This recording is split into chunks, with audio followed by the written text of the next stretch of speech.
ক্যাম্পে রেখে তারপরে তাকে নিয়ে পাকিস্তানিদের ক্যাম্পে দিছে। পাকিস্তানিরা ধর্ষণ করে, স্তন কেটে ফুটবল খেলেছে।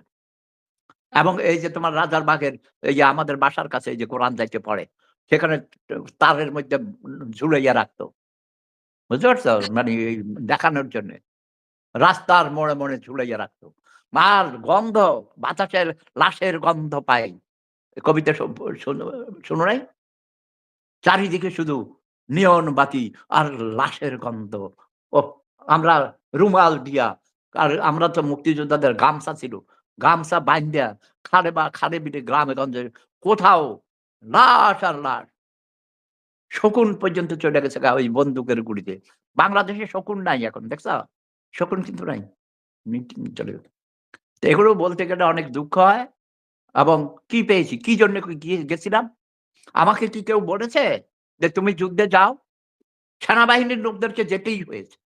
কিন্তু আমাকে তো কেউ বলে না। আমি আরো হাজার, হাজার মানুষকে নিয়ে উদ্বুদ্ধ করেছি। আমি বক্তৃতা দিলে মরা মানুষ কবর থেকে উঠে আসে। ছোটবেলা থেকেই আমি ছোট করে কঠিন কথাগুলো সহজ করে বলি। মানুষকে বলতাম, এই যে পাকিস্তানিরা এরকম করে, অত্যাচার করে, জুলুম করে, আমাদের সব নিয়ে যায়। আমাদের মানে আ ধোঁকা দেয়। এটা কি ঠিক? নাকি আমরা স্বাধীন হইলে ভালো? গ্রামে গঞ্জে সারা বাংলাদেশ চষে বেড়াই। নিজের লেখাপড়া স্কুল কলেজে যত লেখাপড়া করছি, তার থেকে বেশি লেখাপড়া করেছি মানে অন্যান্য বই। এই যে দেখো না আমার সারা ঘরে শুধু বই আর বই। মাটির নিচে বেসমেন্টে তুমি পাগল হয়ে যাবা আমার বই কালেকশন দেখলে। এবং আমি এই যে অনেকে বলে একা, একা কেমনে থাকো এত বছর? আরে বই যার বন্ধু, তার কোন বন্ধুর দরকার নাই। আমি তো সময়ই পাই না। আমি স্টাডি করি, পড়ি, তারপরে গবেষণা করি, দেখি নিজে মানুষের সাথে interact করি, অনলাইনে কথা বলি।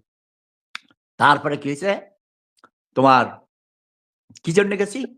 যে আমার দেশের মানুষ না খেয়ে থাকে। বাচ্চাদের পরনে জামা কাপড় নাই, জুতা নাই। এখানে আসার পর আমি যখন আসলাম, যখন আমি ডক্টরেট করি, ওই যে বুড়া-বুড়িদের হোম আছে না? Old home. ওখানে সকালবেলায় আমি ম্যাগাজিন নিয়ে যেতাম। আমার গাড়ি ছিল। গাড়ি ভর্তি করে ম্যাগাজিন, পত্রিকা এগুলো নিয়ে যেতাম। এই ১-১.৫ ঘন্টার মতো। সেখানে বসতাম, সোফা সেট, কার্পেট আছে। মানে সুন্দর করে বসে টেবিলের উপরে রেখে দিতাম। তারপরে ওই বুড়া-বুড়িরা নাস্তা করতে যাওয়ার সময় নিয়ে যাইত। আবার আসার সময় কেউ আসার সময় নিয়ে যেত এরকম নাস্তা করে। তখন বলত, এক বেড়ি একদিন আইসা হাউ-মাউ করে কাঁদতেছে। কি ব্যাপার? কয় টেলিভিশনে দেখছি বাংলাদেশ। তোমাদের দেশের ছোট, ছোট বাচ্চাদের পায়ে জুতা নাই। আমি হাইসা দিছি। বাংলাদেশে আমি হাইসা দিছি, কয় জুতা নেই। এজন্য